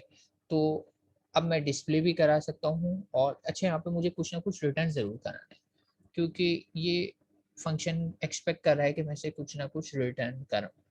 तो अब यहाँ पे मुझे इसको रिटर्न करना है कुछ, तो फिर वही वाली बात है, एक मैसेज दे दूंगा प्रिंट एफ, और यहाँ पे कह देता हूँ लाइन चेंज, और कह देता हूँ क्यू अंडरफ्लो, क्यू अंडरफ्लो, खत्म बात। ठीक है। और यहाँ पे मुझे कुछ ना कुछ इसे रिटर्न कराना है, यानी रिटर्न तो करना ही है गार्ड क्लॉज के, लेकिन उसमें कुछ ना कुछ वैल्यू इसे भेजनी है। वो वैल्यू क्या हो सकती है, से मैं कोई भी ऐसा नंबर इंटीजर ले सकता हूँ जो मेरे डेटा सेट का पार्ट ना हो। मैं यहाँ पे नंबर ले लेता हूँ, से -99, कोई भी नंबर हो सकता है, लेकिन वो आपके डेटा सेट का पार्ट नहीं होना चाहिए, क्योंकि यहाँ पे इंटीजर लेके जाना है। और वो इंटीजर मैंने सोचा कि वो पॉजिटिव डेटा सेट्स मेरे डेटा का पार्ट है, तो कोई नेगेटिव नंबर मैं रिटर्न करा देता हूँ। तो मैंने यहाँ पे -999 नंबर एक सपोज करके करा दिया, ये सोचते हुए कि ये मेरे डेटा सेट का पार्ट नहीं है। ठीक है। तो यहाँ से मेरा फंक्शन ऑटोमेटिकली रिटर्न हो ही जाए। अगर ऐसा नहीं है तो मुझे डेटा को सेट करना है, जो रिटर्न करना है। अब रिटर्न करना है डेटा, तो मुझे यहाँ पे इनिशियलाइज करना है। तो मैं इधर INT डेटा यहीं लिख लेता हूँ, ऊपर इसलिए नहीं लिखा कि ऊपर मुझे ज़रूरत ही नहीं थी डेटा की, क्योंकि जब आया ही नहीं डेटा तो क्या फ़र्क पड़ता है। तो यहाँ पे डेटा इक्वल्स टू, अब मुझे वही बात PTR Q, और इसमें CQ में से मुझे क्या निकालना है, डेटा निकालना है। और CQ की कौन सी लोकेशन से डेटा निकलेगा, हमेशा ने बताया था कि डिलीशन होगी हमारी फ्रंट वाली लोकेशन से, तो ये आ गया फ्रंट। ठीक है, फ्रंट वाली लोकेशन से मैंने डेटा को निकाला और कॉपी कर दिया डेटा में। ठीक है, क्यों अभी कॉपी कर लिया, डायरेक्टली से रिटर्न क्यों नहीं किया, क्योंकि अभी मुझे फ्रंट की वैल्यू अपडेट करनी है, कुछ एक्स्ट्रा प्रोसेसिंग बाकी है, उसके बाद ही। क्योंकि अगर फ्रंट की वैल्यू अपडेट कर दूंगा तो डेटा जिस जगह से निकालना है वो जगह लॉस हो जाएगी। तो पहले मैंने एग्जिस्टिंग फ्रंट की लोकेशन से डेटा निकाल लिया, अब मैं फ्रंट को अपडेट करूंगा, देन मैं डेटा को रिटर्न करूंगा। ठीक है, तो ये हो गया, डेटा निकल चुका है। अब मुझे चेक करना है कि मैं फ्रंट की वैल्यू क्या अपडेट करूँ। तो स्पेशल केस पहला ये हो सकता है कि मैंने चेक किया कि PTR Q फ्रंट और रेयर अगर बराबर निकले, यानी अभी मैंने कुछ भी नहीं किया, सिर्फ डेटा को कॉपी किया है, डेटा रिमूव नहीं, डेटा कॉपी हुआ है। तो मैंने ये चेक कर लिया कि फ्रंट और रियर अगर कहीं बराबर है, इसका मतलब है कि क्यू में एक ही एलिमेंट मौजूद है, क्योंकि फ्रंट भी उसे पॉइंट कर रहा है, रियर भी उसे पॉइंट कर रहा है। तो ऐसी सूरत में अगर मैंने उस एलिमेंट को क्यू से निकाल लिया, ऐसी सूरत में अगर मैंने उस इकलौते एलिमेंट को क्यू से निकाल लिया, तो क्यू तो हो जाएगी एम्प्टी। तो अगर क्यू एम्प्टी हो जाएगी, तो फिर इसका मतलब ये है कि मुझे फ्रंट को क्या करना पड़ेगा, फ्रंट को करना पड़ेगा -1, और साथ ही साथ मुझे रेयर को भी करना पड़ेगा -1, क्योंकि क्यू एम्प्टी होती है तो फ्रंट और रेयर दोनों ही क्यू के बाहर पॉइंट कर रहे होते हैं, यानी कोई नेगेटिव इंडेक्स को पॉइंट कर रहे होते हैं। नेगेटिव इंडेक्स ये इंडिकेट करती है कि कोई वैलिड इंडेक्स को ये पॉइंट नहीं करे। तो ये हो जाएगा। अगर ऐसा नहीं है तो वही वाली बात कि फिर मुझे नॉर्मल ऑपरेशन परफॉर्म करना है एल्स, और एल्स में ब्रैकेट्स नहीं चाहिए मुझे। और एल्स में मैंने आपको क्या बताया था कि मैं फ्रंट को इंक्रीमेंट करूंगा और डायरेक्टली मैं वो वाली फॉर्म लिखूंगा जो शॉर्ट हैंड है, P T R front equals to P T R Q front plus one, और वही मैंने बताया ब्रैकेट मॉड, उसको मैं कर दूंगा साइज, और यहाँ पे भी ब्रैकेट्स हैं पैरेंथेसिस, और जाके सेमीकोलन। ये हो गया काम। कोड ये वाला ऑटोमेटिकली आप देख रहे हैं गार्ड क्लॉज के साथ ही चल रहा है और सेम लाइन में है, आगे लाइंस बढ़ नहीं रही, मेरी स्ट्रेट लाइन में सारा कोड आ रहा है, और एंड में मुझे रिटर्न कराना है, रिटर्न मुझे क्या कराना है, डेटा को रिटर्न कराना है। यहाँ पे जो डेटा का लोकल वेरिएबल है इसमें मैंने जो वैल्यू कॉपी की थी थोड़ी देर पहले उसे रिटर्न कराना है, तो इससे मुझे डिलीशन के फंक्शन से एक वैल्यू मिल जाएगी। तो ये हमने डिलीशन का फंक्शन भी इम्प्लीमेंट कर लिया, और यहाँ पे भी मैंने इन दोनों लाइंस को मर्ज कर दिया है, जो एल्सिफ स्पेशल केस था लास्ट लोकेशन वाला, इनको मर्ज करके लिख दिया सिंगल लाइन। तो ये दोनों एल्गोरिथम इम्प्लीमेंट हो गए। यहाँ पे मैंने प्रिंट एफ का मैसेज यूज किया है, तो यहाँ पे डेफिनेटली मुझे ऊपर लाइब्रेरी इंक्लूड करानी पड़ेगी, जो नहीं कराई हुई है, वन एरर आ जाएगा, हैश इंक्लूड stdio, ठीक है, एक लाइब्रेरी मुझे इंक्लूड करानी। ये आप लोगों के रेफरेंस के लिए यहाँ पे मैंने लिखे थे, अब इसे मैं हटा देता हूँ। ठीक है, मेरा कोड हो गया कंप्लीट। इंसर्शन और डिलीशन के दो फंक्शन है, इंसर्ट सी क्यू और डिलीट सी क्यू। अब आ जाता हूँ मैं अपनी टेस्ट फाइल में, और टेस्ट फाइल में मेन फंक्शन बनाता हूँ। तो मेन फंक्शन में यहाँ पे मुझे डेफिनेटली इंक्लूड करानी पड़ेगी एक फाइल, और इस केस में है वो QUEQ.h। ठीक है, और जाहिर सी बात है ये स्टैक वाला कोड है, तो मैं हर जगह पे इसको रिप्लेस कर देता हूँ। इसको रिप्लेस करने का तरीका ये है कि जहाँ जहाँ मैंने स्टैक लिखा है मैं वहाँ पे करता हूँ Ctrl+D, तो मल्टी कर्सर एडिटिंग, और इस सबको रिप्लेस करके कर देता हूँ क्या है CQUE, ये है मेरे डेटा स्ट्रक्चर। ठीक है, और यहाँ पे भी PS जहाँ जहाँ लिखा हुआ है इसको भी करता हूँ Ctrl+D, और कहाँ पास हुआ है PS, यहाँ पास हुआ है, यहाँ पास हुआ है, यहाँ पास हुआ है। अच्छा, ट्रेवर्स का फंक्शन नहीं बनाया मैंने, ट्रेवर्स का भी बना लेते हैं, ये कॉपी ही कर लेंगे ट्रेवर्सिंग का, एज इट इज सेम ही होगा। और इन सबको मैं PS को रिप्लेस कर देता हूँ PQ कर देते हैं, ठीक है, पॉइंटर क्यू। तो और यहाँ पे क्या है, एस क्यों लिखा हुआ है मैंने, एस की तो जरूरत नहीं है, मैंने डायनेमिक कर दिया था यहाँ से, इसको हटा देते हैं। तो पॉइंटर क्यू में एक मैंने क्यू बना लिया, मेलाक यूज करते हैं तो ऊपर stdli भी है। अच्छा, यहाँ पे टॉप नहीं होता, यहाँ पे क्या होता है पी क्यू में फ्रंट, फ्रंट इक्वल्स टू भी -1 करना है इनिशियली मुझे, और रियर इक्वल्स टू भी -1 करना है, क्योंकि इनिशियली तो क्यू क्या होगी, एम्प्टी होगी। इनिशियली क्यू एम्प्टी होगी तो फ्रंट और रियर दोनों होंगे -1। उसके बाद मैंने यूजर को मेन्यू प्रोवाइड करना है, मेन्यू में मैंने लिखना है इंसर्ट और डिलीट या फिर ट्रैवर्स। यूजर से इनपुट लूंगा, यूजर इंटर करेगा, मैं कहूँगा ठीक है एलिमेंट बताओ, और एलिमेंट को मैं पास कर दूंगा। फंक्शन का नाम मेरा पुश नहीं है, बल्कि फंक्शन का नाम है मेरा इंसर्ट सीक्यू, यार ठीक है। बाकी डिक्लेरेशन वही है, उसको क्यू पास करूंगा और एक इंटीजर वैल्यू पास करूंगा। और यहाँ पे भी जब मैं बात करूंगा तो पॉप नहीं है बल्कि है डिलीट सीक्यू, सिर्फ उसको मैं पास करूंगा सीक्यू और रिटर्न होके आ जाएगा एलिमेंट। देन ट्रेवर्स के फंक्शन को भी सिंपली क्यू पास होगी, और बाकी इनवैलिड चॉइस और बाकी सब ऐसे। अच्छा, ट्रेवर्स का फंक्शन हमारे पास नहीं है, अब हमें मैनुअल की ज़रूरत नहीं है, तो इसको मैं फुल साइज कर लेता हूँ। और ट्रेवर्स का फंक्शन हम चाहें तो हमारे पास जो लैब है स्टैक की, वहाँ से ही पिक कर लेते हैं, क्योंकि इसमें और इसमें कोई फ़र्क नहीं होगा। तो स्टैक डॉट एच में से मैं जाके ट्रेवर्स का फंक्शन पिक कर लेता हूँ, जो सिंपली लूप लगाएगा और सारे एलिमेंट को चेक कर लेगा। तो ये फंक्शन हमें यहाँ से एज इट इज कॉपी कर लिया टू सेव सम टाइम। ठीक है, यही मैं जाके क्यू में भी इम्प्लीमेंट कर देता हूँ और यहाँ के नीचे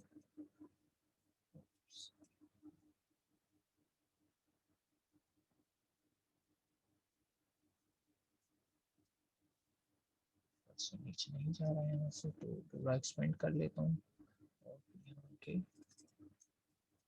ट्रेवल्स। बस अब स्टैक की जगह क्या लिख देना चाहिए मुझे यहाँ पे सी क्यू।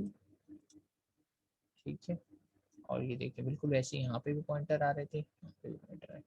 तो मैंने नाम क्या दिया था उसको, पी टी आर क्यू, इसको भी क्यू नाम दे देता हूँ। इसको भी हर जगह चेंज करने से बेहतर है मैं क्या कर दूँ, सेलेक्ट करता हूँ इसे और मल्टी कर्सर एडिटिंग कर देता हूँ, control D control D control D. लेकिन एक जगह एक्स्ट्रा आ गया है तो उधर मैं सही कर लूँगा, पी टी आर क्यू। ठीक है, एम टी में एक्स्ट्रा आ गया है तो यहाँ पे से। ठीक है, और एम टी का तरीका भी मैंने क्या चेक किया था, मुझे टॉप नहीं चेक करना पड़ता बल्कि फ्रंट चेक करना पड़ता। तो अगर -1 है तो मैं कह दूंगा queue is empty, queue is empty. Otherwise मैं उसको प्रिंट करा दूंगा क्यू को। हर जगह स्टैक की जगह ने क्यू रिप्लेस कर दिया।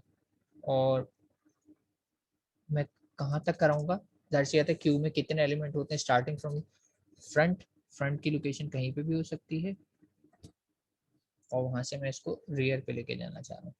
तो यहाँ पे आएगा integer I equals to P T R, पहले एलिमेंट से प्रिंट करना शुरू करूँ और लास्ट एलिमेंट पर चला जाऊँ, या इसको सिंपल रखता हूँ मैं, 0 से लेकर साइज करवा देता हूँ, इसमें हम झंझट नहीं लेते, वरना फिर हमें रैप अराउंड का ध्यान रखना पड़ेगा। जब तक एलिमेंट जो है लेस देन साइज है, पूरी की पूरी क्यू प्रिंट हो जाएगी, जो एम्प्टी जगह होंगी वो आपको वैसे ही एम्प्टी स्लॉट्स दिख जाएंगे। और ये आई प्लस प्लस कर लेते हैं और P T R C queue that's. ठीक है, सिंपली मैंने क्या किया, एक लूप लगाई, पहली इंडेक्स से लेकर लास्ट इंडेक्स तक सबको प्रिंट करा दिया और एलिमेंट इन क्यू तक। तो ट्रेवर्स का फंक्शन भी आ गया, मेन फंक्शन भी हो गया। अब टाइम है कि हम अपने इस प्रोग्राम को टेस्ट करें। तो टेस्ट करने के लिए मुझे चाहिए टर्मिनल। टर्मिनल पे टर्मिनल की बल्कि ज़रूरत नहीं है, मेरे पास कोड रन इंस्टॉल है, देखते हैं होपफुली कोई एरर ना हो।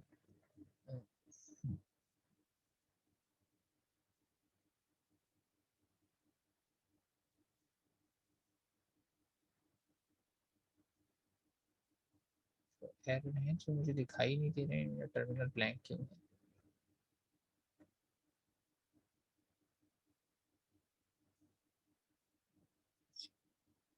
अच्छा, एरर है हमारे पास, लेकिन थोड़ा सा टाइम लिया। एरर क्या है, पी टी, अच्छा एक जगह मैंने स्पेलिंग मिस्टेक करी है और ये कह रहे हैं क्यू में लाइन नंबर 14। तो क्यू में लाइन नंबर 14, क्यू वाली फाइल में लाइन नंबर 14, लाइन नंबर 14 के अंदर मैंने स्पेलिंग मिस्टेक की है, पी टी आर की का पी आर टी। ठीक है, ये मिस्टेक सही हो गई। इसके अलावा और कोई मिस्टेक इसने बताई है हमें, नहीं बताई है। और मतलब रन करके देख लेते हैं।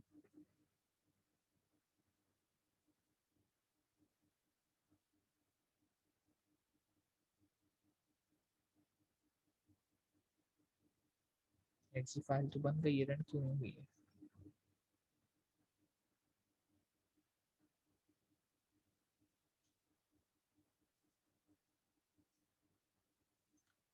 अच्छा जी, इसका हर फाइल में ना यही रहता है, तो इसको रन मैं वैसे ही कर देता हूँ मैनुअली। एग्जीक्यूशन फॉर्मेट एरर, चलिए छोड़ें, हम इसको डायरेक्ट रन कर लेते हैं। और डायरेक्ट रन करने का तरीका ये है कि मेरा फोल्डर चेंज हुआ हुआ ऑलरेडी, जी चेंज हुआ हुआ है। और डायरेक्ट रन करने का तरीका ये है कि एक्सी फाइल यहाँ बन चुकी है, मैं इसका सिर्फ नाम लिखूंगा और ये इसी फोल्डर में एग्जिस्ट कर रही है लैब 9 में, तो ये एग्जीक्यूट हो जाएगी। तो इसका नाम है सिंपली क्यू यू ई।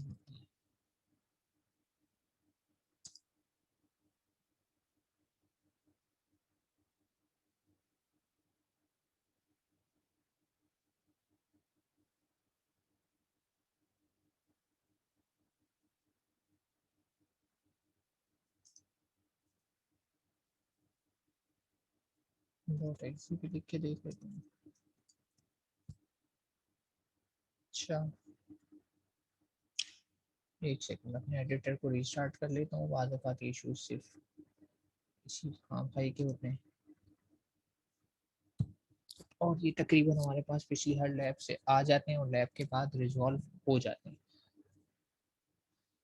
रीस्टार्ट कर लिया मैंने और इसे दोबारा से रन करके देख लेता हूँ।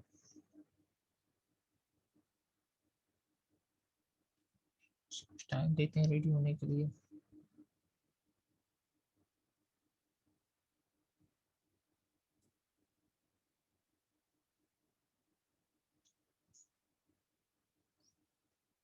एग्जीक्यूशन फॉर्मेट एरर, कौन सा एग्जीक्यूशन फॉर्मेट एरर है? कुछ भी नहीं इंफॉर्मेशन है यहाँ पर। चलें काम कर लेता हूँ, फिर से वही वाली बात हमेशा जो करते हैं, डिफ़ॉल्ट शेल चेंज करके मैं कमांड प्रॉम्प्ट कर लेता हूँ और फिर रन करके देख लेता हूँ इसको।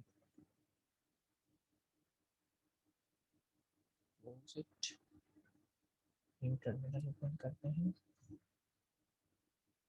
और इस पर रन करके देख लेता हूँ। बार बार उसी टर्मिनल पे क्यों जा रहा है? Second close and restart.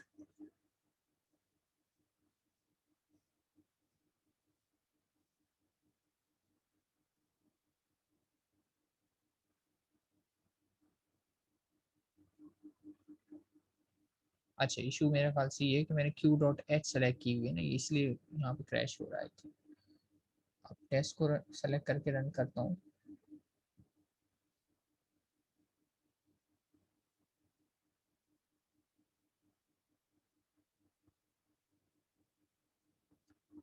Path specified, ये वही एरर है लास्ट टाइम वाले।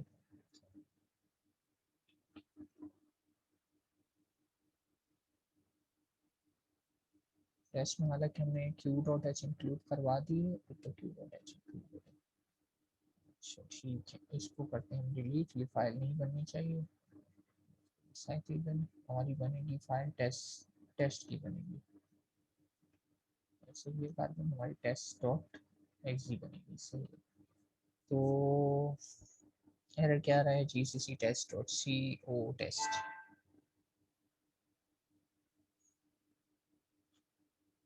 अच्छा चलिए मैनुअली करके देख लेते हैं। जब इस तरह के इशू आते हैं तो हम मैनुअली कर लेते हैं। इसको मैंने यहाँ से कॉपी की कमांड और यहाँ पे कर दी paste. Test dot C no such file, test dot C तो है हमारे पास, नो इनपुट फाइल। जीसीसी की कमांड में रन करके देख लेता हूँ। जीसीसी की कमांड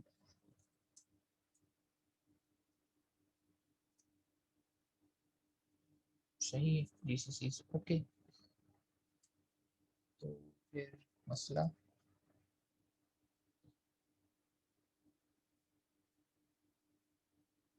अच्छा ठीक है, मैंने मैनुअली रन तो करी कमांड, लेकिन उससे पहले मुझे फोल्डर भी चेंज करना पड़ेगा लैब 9 का। लैब 9 में आके मैं ये कमांड रन करूँगा, ये वाली, तो ये चल जाएगी और अब आप देखेंगे टेस्ट डॉट एक्जी बन जाएगी मेरे पास एक लैब 9 के फोल्डर में। ठीक है, एक्जी बन गई और अब मैं लिखूंगा टेस्ट, तो ये देखिए रन। ठीक है, मसला ये है कि ये जो प्ले वाला हमारा ऑटो बटन है कोड रनर का, ये इशू कर रहा है। अक्सर लैब में इशू कर जाता है, तो ये हमारा रन नहीं हुआ। तो हमने मैनुअली जो रन करने का तरीका लास्ट टाइम सीखा था, हमने उसको फॉलो कर। तो अब हम चेक कर लेते हैं। अगर मैं इनिशियली ट्रेवर्स करके देखता हूँ तो क्या होता है, क्यू इज एम्प्टी। ऑब्वियस सी बात है, क्यू एम्प्टी, मैंने कोई डेटा तो उसमें इंसर्ट किया नहीं था, तो नहीं आया। इंसर्ट का अगर प्रेस करता हूँ, एलिमेंट इंसर्ट करना है बताएं, तो मैंने कहा 10 इंसर्ट कर देता हूँ। क्विट नहीं करना चाह रहा, ट्रेवर्स करके देख लेते हैं 3। अच्छा तो 10 तो इंसर्ट हुआ है, बाकी सब जगह पे आपको देखें गार्बेज दिखाई दे रहा है। ठीक है, तो इसका तरीका ये है कि इनिशियली क्यू को मैंने जैसे कि बताया कि मैं उसमें कोई ऐसा डेटा डाल दूं जो ये इंडिकेट कर दे कि ये वाली वैल्यू वैलिड नहीं है, यानी कोई नेगेटिव डेटा डाल दूं या -999 डाल दूं, इनिशियलाइज करा दूं, तो फिर ये सब डेटा गार्बेज इसमें नहीं आएगा। क्योंकि मैंने डायनेमिक मेमोरी एलोकेशन की है, तो उसमें कोई ना कोई डेफिनेटली डेटा पहले से रैंडम मौजूद है। तो आगे बढ़ के मैं मज़ीद क्या करता हूँ, कि क्या करना है आगे। ये करना है कि मैं मज़ीद इंसर्ट करता हूँ और इसमें 20 इंसर्ट कर देता हूँ।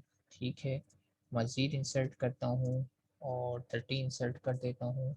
मज़ीद इंसर्ट करता हूँ, 40 इंसर्ट कर देता हूँ। मज़ीद इंसर्ट करता हूँ, 50 इंसर्ट कर, और इसके बाद में ट्रैवर्स करके देखता हूँ। तो 5 एलिमेंट तक तो सही है, उसके बाद सॉर्ट ऑफ मेरे पास गार्बेज आ रहा है। अच्छा, अब अगर मैं यहाँ पे कर देता हूँ डिलीट, तो यहाँ पे अगर डिलीट करता हूँ तो डिलीशन आपको पता है सबसे पहला एलिमेंट है 10, उसे डिलीट होना चाहिए।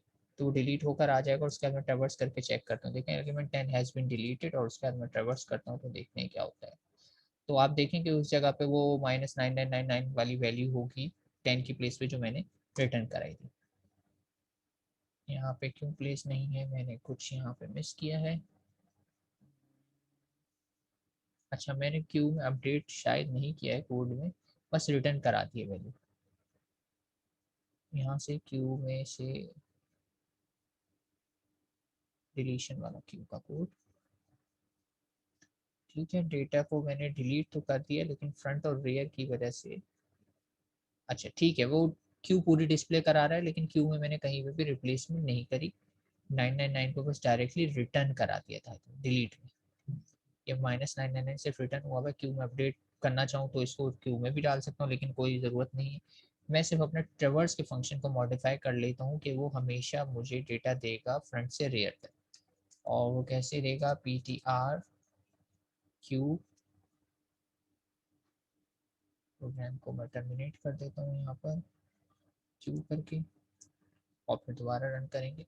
तो PTR क्यू के फ्रंट से लेकर ये मुझे आई की वैल्यू जब तक है लेस देन कहूँ या क्या कहूँ, बाज़ औक़ात हो सकता है कि वैल्यू रेयर की बात औक़ात कम भी हो जाती है। तो इसको मैं क्या कर सकता हूँ, इसको क्या कर सकता हूँ, मॉड कैसे करूँ, छोड़ें, मुश्किल हो जाएगी इसको इस तरीके से इम्प्लीमेंट करना, क्योंकि सर्कुलर फैशन में बाज़ औक़ात रेयर की वैल्यू जो है क्या कहते हैं फ्रंट से छोटी भी हो जाती है। ठीक है, और छोटी हो गई तो फिर हमारा ट्रैवर्सिंग का फंक्शन काम नहीं करेगा। तो इसका आसान तरीका यही है कि मैं यहाँ पे रिटर्न कराने से पहले ना इसको अपडेट भी कर देता हूँ क्यू के अंदर। तो अगर मैंने यहाँ से डिलीट करा लिया, ठीक है, तो डेटा डिलीट भी हो गया, और क्यू की फ्रंट वाली लोकेशन से जब मैंने यहाँ से डेटा निकाल लिया था ना, तो यहाँ पे भी मैं कोई नंबर प्लेस करा देता हूँ इसके अंदर, इस लोकेशन को मॉडिफाई करके कुछ ना कुछ इसमें प्लेस कर देता हूँ। फॉर अंडरस्टैंडिंग व्यू पॉइंट मैंने यहाँ पे यही वाली वैल्यू डाल दी। अच्छा, -999 तो मुझे ये बताता है कि एम्प्टी है, तो मैं -1 से मैं यूज़ कर रहा हूँ ये बताने के लिए कि इस जगह पर कोई डेटा मौजूद नहीं। ठीक है, सिर्फ ये बताने के लिए कि इस जगह पर कोई डेटा मौजूद नहीं है। दोबारा से कंपाइल करूँगा, दोबारा टेस्ट फाइल जनरेट होगी और फिर दोबारा से एग्जीक्यूट करूँगा। ठीक है, अब चेक करते हैं। मैं, अच्छा मैंने कुछ प्रेस नहीं किया, क्विट नहीं करा। 1 इंसर्ट किया 10, ठीक है, इंसर्ट किया 20, इंसर्ट किया 30, ठीक है, फिर इंसर्ट दोबारा से किया और मैंने इंसर्ट कर दिया 40। ट्रेवर्स करके दिखा देता हूँ, ये 4 डेटा एलिमेंट मौजूद है। अब अगर मैं डिलीट करता हूँ तो डिलीट में याद रखिएगा पहला एलिमेंट डिलीट होगा 10, और 10 की जगह मैंने अपने एल्गोरिथम में क्या प्लेस करवा दिया, -1। तो 10 डिलीट हो गया। अब मैं ट्रेवर्स में चेक करता हूँ यहाँ पे क्या आ रहा है, वो देखिए वहाँ पे -1। ठीक है, फिलहाल ये सिर्फ अंडरस्टैंडिंग के लिए मैंने यहाँ पे -1 लिखा है, वरना होना तो ऐसे चाहिए था कि क्यू जो है सिर्फ फ्रंट से लेकर रेयर तक की वैलिड वैल्यूज ही प्रिंट करा दी।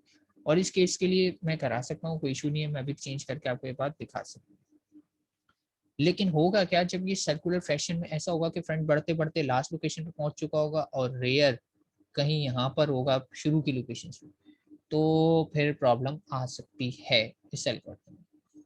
तो मैं फिलहाल चलें आपको सिंपल वाला करके दिखा देता हूँ कि मैं क्या कहना चाह रहा हूँ, और अभी हम उस बात को वेरीफाई भी कर लेंगे क्योंकि हम इतना डेटा उसमें पुट नहीं करने वाले। तो आई हमेशा स्टार्ट होगा PTR क्यू के फ्रंट से, ठीक है, नहीं फ्रंट से लेकर बस आप जो है कहाँ तक जाएगी, आई की वैल्यू PTR Q के रेट, दैट्स इट, मुझे ये करना है। अब अगर मैं ये चेंजेस अपने कोड में कर देता हूँ, क्विट करता हूँ, दोबारा से कंपाइल करता हूँ, रन करता हूँ, अब आप देखेंगे कि मुझे सारा डेटा प्रिंट होता हुआ दिखाई नहीं देगा, बल्कि सिर्फ पहले तो ट्रेवर्स करते हैं, एम्प्टी का मैसेज आना चाहिए, ठीक आ रहा है, इंसर्ट करते हैं, इंसर्ट में 10 किया, फिर इंसर्ट करते हैं, इंसर्ट में 20 कर दिया इंसर्ट, फिर इंसर्ट करते हैं, इंसर्ट में मैंने 30 इंसर्ट कर दिया, फिर एक और कर लेते हैं, इंसर्ट में मैंने 40 इंसर्ट कर दिया। अब अगर मैं ट्रेवर्स कराता हूँ तो आप देखें मेरे आउटपुट पे क्या आता है। अच्छा, सिर्फ वही डेटा आ रहा है जो मैंने इंसर्ट किया, लेकिन थोड़ा सा लेस देन की गड़बड़ हो गई इधर, कि मुझे इसमें इंक्लूड कराना था आई की value less than equals to rear, rear वाला इंक्लूड भी कराना था, तो यहाँ पे इंक्लूड नहीं है, लेकिन इसको भी हम सही कर लेंगे, एक एलिमेंट कम आ रहा है। लेकिन द पॉइंट इज कि अब देखें, अगर मैं यहाँ से डिलीट करता हूँ, 10 डिलीट हो गया, अब ट्रेवर्स करूंगा तो मेरे पास सिर्फ 20 और 30 ही डिस्प्ले होंगे, क्योंकि फ्रंट की वैल्यू इंक्रीमेंट होकर आगे जा चुकी है, और आई को मैंने फ्रंट से इनिशियलाइज करवाया है, तो ये देखें 20 और 30 आ रहे हैं, ठीक है। अब अगर मैं इसमें एक मजीद इंसर्ट कर दूंगा से 50 करूंगा, लेकिन आपको पता है 40 आएगा, क्योंकि एक मैंने लेस देन इक्वल्स टू करना वहाँ पे भूल गया हूँ। अब अगर मैं देखें डिस्प्ले कराता हूँ तो मेरे पास 20 30 40 आ रहा होगा, ठीक है। तो अब आप देख सकते हैं कि सही काम कर रहा है, और अगर मैं डिलीट कर दूंगा तो ये 30 और 40 दे देगा, क्योंकि फ्रंट से डिलीट हो जाएगा 20 डिलीट हो गया, ट्रेवर्स करूंगा तो 30 एंड 40। तो हमारा एल्गोरिथम एज एक्सपेक्टेड काम कर रहा है, बस इसमें एक थोड़ी सी हमारे पास मिस्टेक है, उसको सही कर लेते हैं, कि मुझे लूप चलानी है फ्रंट से लेकर रेयर तक, यानी रेयर इंक्लूडेड है। अब जो है उसमें 50 भी आ जाएगा और सब कुछ आ जाएगा। तो ये है आपका कोड, ठीक है, for insertion and deletion in Q, और ये है आपका वही मेन फंक्शन, और इसमें कुछ भी नहीं है, सेम वही है, बस मैंने स्टैक की जगह क्यू कर दिया, और क्यू जब किया तो फ्रंट और रेयर दोनों को इनिशियली मैंने -1 कराया, जबकि स्टैक में सिर्फ और सिर्फ टॉप था और उसे मैं -1 करा। तो इस कोड में अगर किसी को कोई कंफ्यूजन हो, क्यूरी हो कि क्या हुआ या कोई बात समझ में नहीं आई हो, तो वो पूछ सकता है, वरना फिर हम आगे बढ़ते हैं। जी क्लास, एनी क्यूरीज?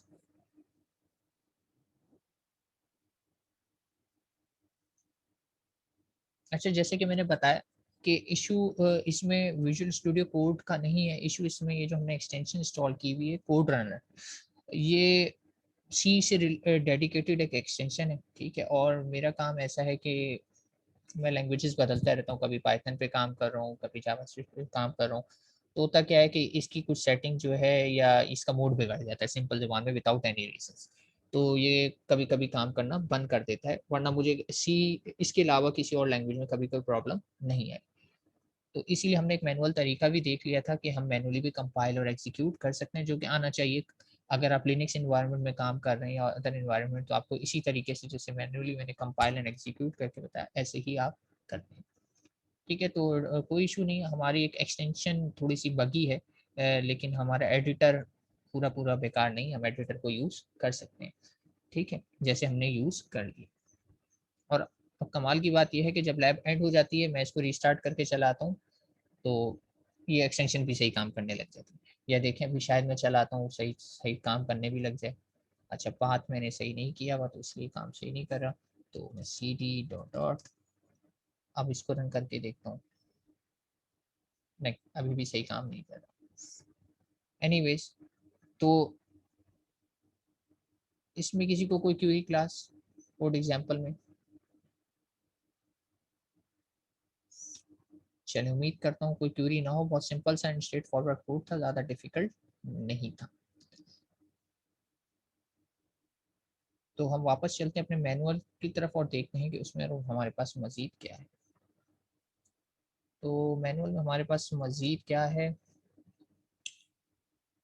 मैनुअल में हमारे पास ये दोनों एल्गोरिथम हमने इम्प्लीमेंट कर लिए, इंसर्शन और डिलीशन इन सर्कुलर क्यू, और इसके बाद है डबल एंडेड क्यू, और डबल एंडेड क्यू आपको याद होगा मॉडिफाइड ही है फॉर्म ऑफ सर्कुलर क्यू। होता क्या है कि डबल एंडेड क्यू में आपको मल्टीपल एंड से या तो इंसर्शन अलाउ होती है या तो डिलीशन अलाउ, ठीक है। डबल एंडेड क्यू में दो टाइप्स की क्यू होती है हमारे पास, input restricted queue and output restricted queue. Input restricted है तो इसका मतलब है कि सिर्फ और सिर्फ इंसर्शन एक ही एंड से अलाउ है, इनपुट पे रिस्ट्रिक्शन है, और डिलीशन आप बोथ एंड से कर सकते हैं, यानी फ्रंट से भी डिलीशन हो जाएगी, रेयर से भी डिलीशन हो जाएगी, लेकिन इंसर्शन सिर्फ और सिर्फ रेयर से होगी इन इनपुट रिस्ट्रिक्टेड क्यू। जबकि आउटपुट रिस्ट्रिक्टेड क्यू में आउटपुट पर रिस्ट्रिक्शन है, तो इसका मतलब है कि डिलीशन सिर्फ एक ही एंड से होगी लेकिन इंसर्शन बोथ एंड से हो जाएगी, यानी इंसर्शन आपकी फ्रंट और रेयर दोनों से हो जाएगी, लेकिन रिस्ट्रिक्शन है आउटपुट पर, तो डिलीशन जो है वो सिर्फ और सिर्फ फ्रंट से होगी। तो इन शॉर्ट आपको ये चार एल्गोरिथम इंप्लीमेंट करने पड़ेंगे इंसर्शन फ्रॉम। अच्छा, एक और चीज चेंज क्या होती है, राइट को रेयर को हम राइट कहना शुरू कर देते हैं और फ्रंट को हम लेफ्ट कहना शुरू कर देते हैं, पूरे एल्गोरिथम वही है। जैसे अभी मैंने ये दो एल्गोरिथम इंप्लीमेंट किए, दो और आपको मजीद इंप्लीमेंट करने हैं। बस फर्क क्या आएगा कि मैंने बताया था ना मेरे क्लॉकवाइज चल रहे हैं सर्कुलर फैशन में, वो वाले एंटी क्लॉकवाइज चलेंगे, यानी इंसर्शन एट राइट का एल्गोरिथम ऑलरेडी अभी हम इम्प्लीमेंट कर चुके हैं, और डिलीशन फ्रॉम लेफ्ट का एल्गोरिथम हम ऑलरेडी इम्प्लीमेंट कर चुके हैं। आपका काम क्या है, रिमेनिंग टू एल्गोरिथम्स को इम्प्लीमेंट करना। इसी कोड को मॉडिफाई करेंगे तो रिमेनिंग टू इम्प्लीमेंट हो जाएंगे, और उसके बाद आपको ये टास्क कंप्लीट करना। लैब टास्क 1 तो मैं कर ही चुका हूँ, इसमें write C code which take task as name as input. अच्छा, थोड़ा सा चेंज है इसमें, जो है आपके पास प्रिंटर की वो दी हुई, और टास्क नेम की बात करें, नेम की बात समझ रहे, नेम का मतलब ये है कि आपकी जो है स्ट्रिंग टाइप इसमें इन्वॉल्व हो जाएगी। एक मतलब रेड कर देता हूँ फिर भी, printer is connected to the computer, tasks performed by the printer received from different program are done in FIFO manner, which is first task which was arrived first must be printed first, वही first come first। if the task is removed from the queue, front task is printed। अच्छा, जब task print होगा तो वो remove हो जाएगा, then new task can be place in a queue. Suppose printer takes maximum 10 task, 10 है size 10, place this task in a circular queue, write a C code which takes task name as input from user insert. तो इधर name की बात कर दी, integer नहीं है बल्कि string है, ठीक है। तो इस कोड को आपको थोड़ा सा मॉडिफाई करना पड़ेगा इंटीजर के बजाय स्ट्रिंग टाइप के डेटा के लिए, और आपके टास्क 1 हो जाए। टास्क 2 क्या है, write a C code for insertion and deletion in input restricted double end queue. ठीक है, इसमें क्या है कि आपको इसी प्रोग्राम को मॉडिफाई करना है जो लैब में मैंने कराया है इनपुट रिस्ट्रिक्टेड डी क्यू के लिए, यानी इसमें एक आपको एडिशनल फंक्शन बनाना पड़ेगा, तो ये इनपुट रिस्ट्रिक्टेड डी क्यू हो जाएगी। होम टास्क क्या है, आपको आउटपुट रिस्ट्रिक्टेड बनानी है, ठीक है। टास्क 1 में तो आपको सिंपली पूछा हुआ है डिसएडवांटेजेस ऑफ लीनियर क्यू और सर्कुलर क्यू ने उसको किस तरह ओवरकम किया, ये आपने थ्योरी वर्ड्स में लिख देने। टास्क 2 है there is a ticket purchasing line.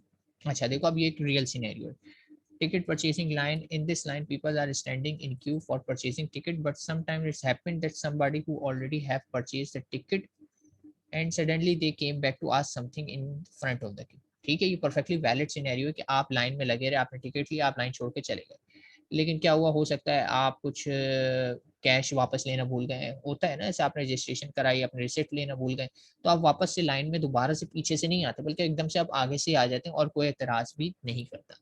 तो ये वो वाला सिनेरियो जो है, इसका मतलब ये है कि इंसर्शन रेयर से भी अलाउ है और इंसर्शन फ्रंट से भी अलाउ है, ठीक। Oh sorry, deletion, my bad. Deletion जो है इसमें डिलीशन से फ्रंट से अलाउ होती है आउटपुट रिस्ट्रिक्शन में, इंसर्शन फ्रंट से भी देखें या अचानक से आ गया, और रेयर से तो नॉर्मली होती है। तो इस सिचुएशन के लिए बेस्ट फिट क्या होती है, आउटपुट रिस्ट्रिक्टेड क्यू। तो इसके लिए आपको कोड इंप्लीमेंट करना है फॉर आउटपुट रिस्ट्रिक्टेड क्यू, लेकिन इधर भी पर्सन के नेम की बात की गई है, write a C code for such a data structure which can take incoming person name as input from the rear end both rear ends और फ्रंट एंड दोनों से लेगा, लेकिन रिमूव सिर्फ और सिर्फ होगा फ्रंट से। तो ये वाला कोड भी आप समझ गए कि इसको मॉडिफाई करके बनाना है, जो आप लैब टास्क 1 करेंगे जिसमें आप नेम्स ले रहे हैं, इसी में एक फंक्शन ऐड कर देंगे तो ये वाला टास्क भी हो जाएगा। तो लैब काफ़ी स्ट्रेट फॉरवर्ड थी, सिंपल से एल्गोरिथम है, चारों एक जैसे ही हैं। आप लोगों के लिए आसानी ये है कि मैं कहूँगा कि एक ही फाइल में सारे के सारे इंप्लीमेंट कर दें चारों फंक्शन। जब इनपुट रिस्ट्रिक्टेड की लॉजिक आए तो उनमें से 3 को कॉल कर लें, जब आउटपुट रिस्ट्रिक्टेड के आए तो अदर 3 को कॉल करें, ठीक है, लेकिन अब इसमें डेटा टाइप का फ़र्क है टीजर और स्ट्रिंग का, तो अब आप देख लीजिएगा आप इसको कैसे इम्प्लीमेंट करते हैं। और ये है आपका टास्क, और यही थी आज की लैब। और मज़ीद मेरे पास कुछ और है नहीं इसमें कराने को, तो अगर आप लोगों को फर्दर कोई क्यूरीज हैं तो आप लोग पूछ सकते हैं, वरना फिर हम लैब को कंक्लूड कर देते हैं।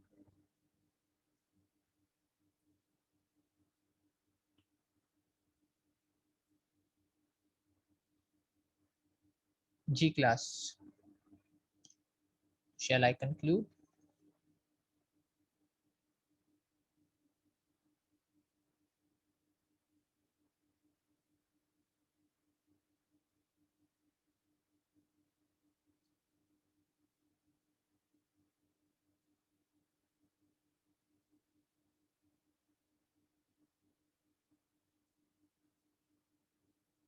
ठीक है, तो चल लैब फिर मैं कंक्लूड करता हूँ। टिल नेक्स्ट टाइम, अल्लाह हाफिज़।